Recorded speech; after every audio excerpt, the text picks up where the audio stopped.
下来呢，我想要邀请到的是 RISC-V International 的理事暨金星科技董事长林志明董事长上台来为我们进行分享。我们掌声有请董事长。那董事长今天要跟我们分享的呢，是以 RISC-V is a mega trend 来作为主题，带我们一窥车用晶片设计的趋势。那我们就把时间交给我们的董事长。谢谢。我们会长副会长，各位来宾，大家好。今天我很荣幸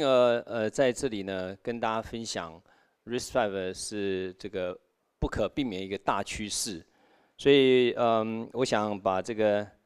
场景呢先拉到这个几年前，2010年，当 RISC-V 刚开始这个成立，或者是说刚开始呢形成有一个 idea 要开始这个 program 的时候，那个时候呢大家一定很怀疑，所以他呢刚开始就是在做初步的这个推广跟初步的设计。到了2015年，他成立的这个foundation 之后，金星科技在2016年也参加了哈。渐渐的，大家都看到说 RISC-V 他做了很多事情。那我今天呢，再把我们的重点放到他所做的这些硬体跟软体上面的事情。在这边我们可以看一下这张投影片，我们所看到的在 hardware 跟 software 上面呢。从刚刚开始的这个32位元的指令，渐渐呢，它扩大到64位元的指令。而最近1年来，它做了哪些事情呢？有些刚刚在 Calista 的这个说明里面已经讲过的哦，我就跳过去不讲。那我们可以看得到，它渐渐的是从一个指令集扩散到变成有 CPU， 变成呢有人去做 SOC， 然后 ecosystem build up 起来。然后现在它的应用呢，渐渐的在扩大，所以我们从这张投影片里面可以看到，在图的右边，渐渐的你就可以看到有这个 software、hardware chip 那 chip 的这个领域呢，从 IoT 啦、MCU 啦扩大到 AI 等等所以这个它的这个可能性是什么？我们今天来探讨一下。在过去的这个1年之内从去年的下半年到今年的上半年 ，RISC-V International 它在去年的这个第4季的时候，这个认证通过了16个新的规格跟指令集。那这16个规格跟指令集呢，就代表了有多出来40几个。这个指令集的 module， 那等一下呢，我们再稍微详细来看一下这些。那在这里面呢，我要挑几个重点来跟大家分享。第一个就是 vector 的指令集，第二个 scalar cryptography 的指令集，跟 hypervisor 的这个规格。那有了这些规格以后，可以做什么事情？那可做的事情可多了哈。那今年的上半年呢，刚刚 Calista 也分享了，我们又通过了4个指令集跟规格第一个就是 eTrace， 第二个就是 SBI， 然后第二个 UEFI 跟那个 ZMO。那这4个部分呢，它可以做的事情呢，就是呢，把 EFI 的这个标准呢，从类似像 PC， 将来 RISC-V 的也有这个 UEFI 这样的一个标准，可以一起共用。那这个 ZMO 是这个纯粹只能够做成的指令集，那这个加上去是代表什么呢？这代表 RISC-V 它很重视成本，所以在这里面呢，我们等一下会稍微讲更高一点的。它在 RISC-V 领域里面呢，我们重视的不只是高规格，也重视低成本的这个 implementation， 所以它是很广的。那我很有幸在参与这个 RISC-V International 董事会的这个期间呢，看着我们这个技术方面的 Technical Steering Committee 我们这些 Working Group 聚集的这个全球来自各地的这个优秀的工程师啦、学者还有一些热忱的个人参与这些制定大大小小的这个规格跟指令集。那这是刚刚所谈到的这个部分哈。第一个 Zimo 我刚刚稍微讲了一下，纯粹做这个程的部分。那在这里面呢还有很多哈，包含说刚刚有谈到这个 RISC-V 的这个 cryptography 的 extension 等等，这16个再加上其他的，代表了右边呢有40几个指令集，光是从去年到今年的这个1年之内就有多了40几个指令集。那再加上前面大的这个指令集，所以这代表的是说 RISC-V 它在过去的这个10几年之内它所做的事情呢是不间断的持续的在一直往前推动。这个还没有停，因为我看到的 working group 呢还持续在增加，所以它的指令呢会越来越 powerful。那因为这个指令集呢，它是像乐高玩具一样可以堆叠的，可以选择的，是一个 modularized， 所以呢，我们可以挑里面的一些指令集，我需要的时候用到它的时候搬过来加上去，做成一个新的 CPU。在这里面呢，当然就我个人来讲，我看我未来20年都还在做 CPU 都没有问题有很多事情要做。好，那我刚刚讲说我们要拿4个稍微搬出来讲一下。第一个就是vector 的这个规格。那 vector 呢它是刚好遇上我们这个人类在这个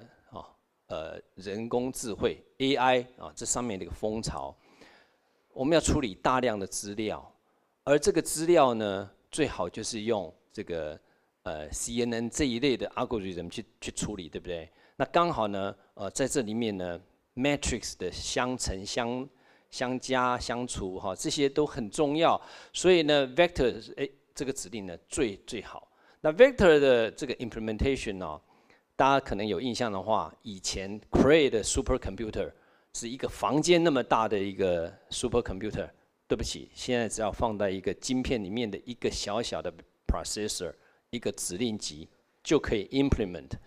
所以可以做的事情就多很多。好，那在这样的情况下 ，RISC-V 的 vector 它的这个data 的宽度可以到这个1024、2048这么多，那再往下这个512、256，所以相对于这个其他的指令集呢，它可能到现在还只有128 bit 这个 vector 的这个 data 的这个宽度它的这个竞争力呢就强很多，可以处理的资料也大量很多，也因此 RISC-V 这个 vector 的指令集它在未来 high performance computer 还有这个我们 AI 这上面的应用，它能够发挥的这个功效多很多接下来我们谈这个 hypervisor 的规格。那 hypervisor 呢是去年底这个 RISC-V 这个 international 通过的另外一项规格，它也有对应的指令集，而这个指令集呢非常好的就是说，它让这个我们的 RISC-V 呢可以开始有 virtualization 的可能性虚拟机，那虚拟机跟这个实体的部分的 implementation， 所以在这个我们未来 RISC-V 它可以架构比较比以前纯嵌入式的应用deeply embedded 的应用还要更大的这个机器，而且呢安全性更高。再来就是 scalar cryptography 密码的这个编码跟这个解码的这个指令集。那这个指令集呢推出来以后，那么 RISC-V 的这个 CPU 呢又多了一层这个安全上的一个保障，所以有相当多的这个做 RISC-V CPU 的公司呢，对于推出刚刚讲的 hypervisor 呢跟这个 scalar cryptography 呢的规格能够去 implement 呢，那对于竞争相对于比如说 Intel 或 ARM 的这个 CPU 呢，又多了一层厉害的一个武器。所以在 Scalar cryptography 能够有 extension 来 implement 之后，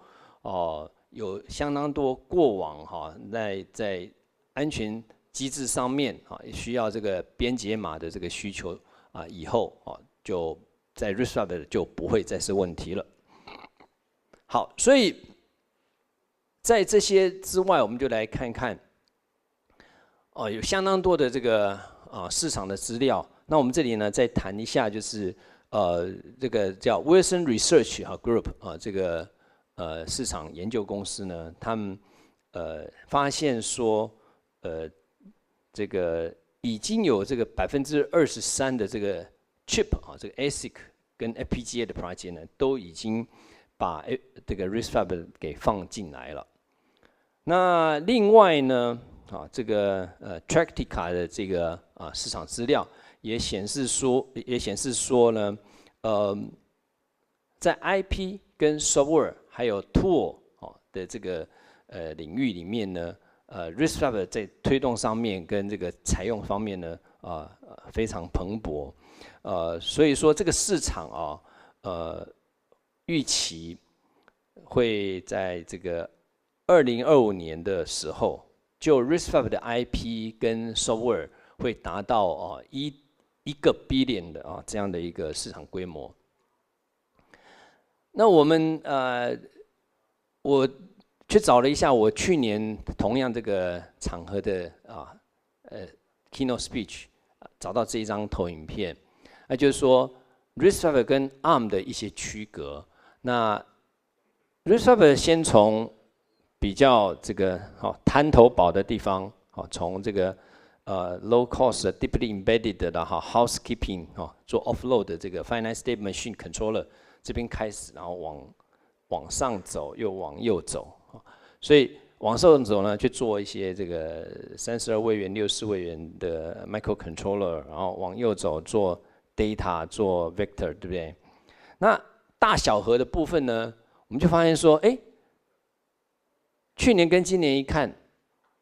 在大小核的部分，原来呢是 ARM dominant 的部分，它现在更厉害，做得更多了哈。所以 RISC-V 的这个所相关的产品在市场的这个分布上，占有率越来越高。那我们看到就是说，市场资料大家都引用 Semico， 那我们也看到 Intel 他们的这个部门对 RISC-V 投入，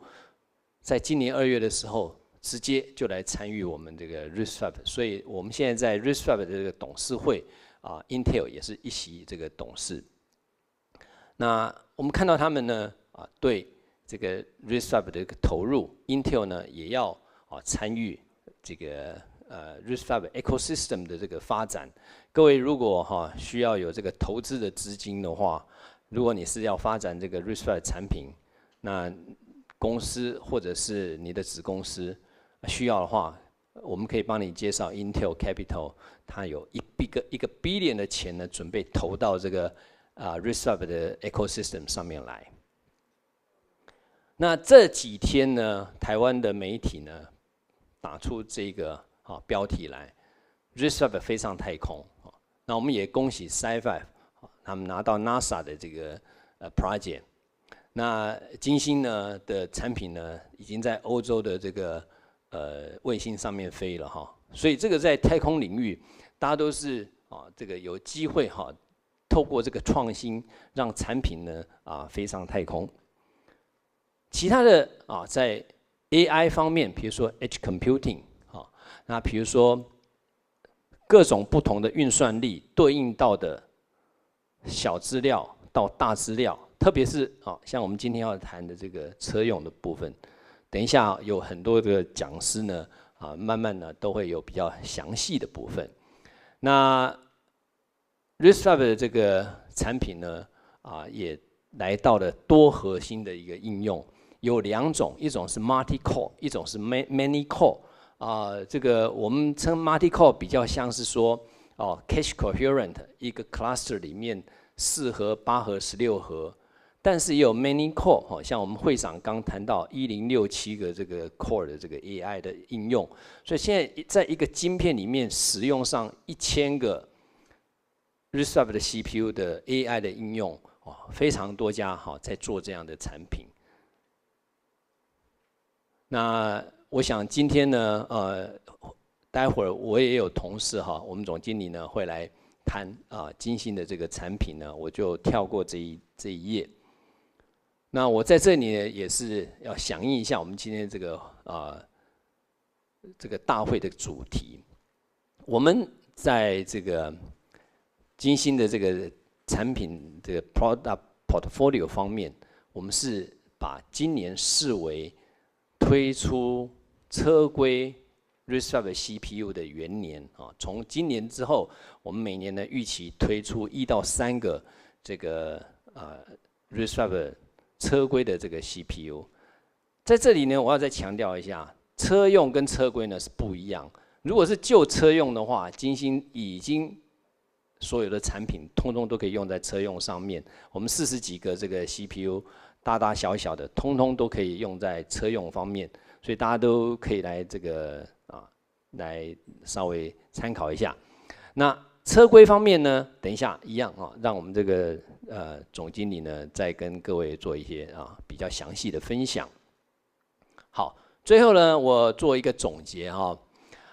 第一个就是说 RISC-V International Association 不间断持续这个很积极的在推动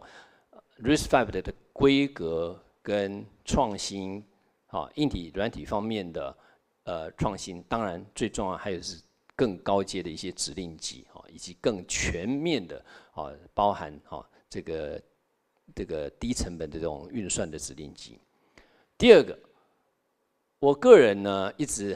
在这样类似的场合跟大家描述，那大家可以在媒体上得到验证 ，RISC-V、ARM 跟 Intel 就是未来30-40年的3大主流的这个工业用的产业用的这个指令集。那金星科技在这里面呢，也扮演了一个推动也是领导者之一的一个角色。我们会持续呢在 CPU、IP 跟相关的解决方案方面呢，持续努力去推动。那最后呢，就是今年呢我想我们这个协会来办理这样一个研讨会这个 RISC-V Taipei Day 我们恭逢其盛也愿意跟大家这个分享呢。今年呢是金星科技推出 RISC-V CPU、IP 我们预计是 SLB 车规的这个 CPU 的起始的一年。好，那这个就是我今天跟大家分享的主题。好，谢谢大家。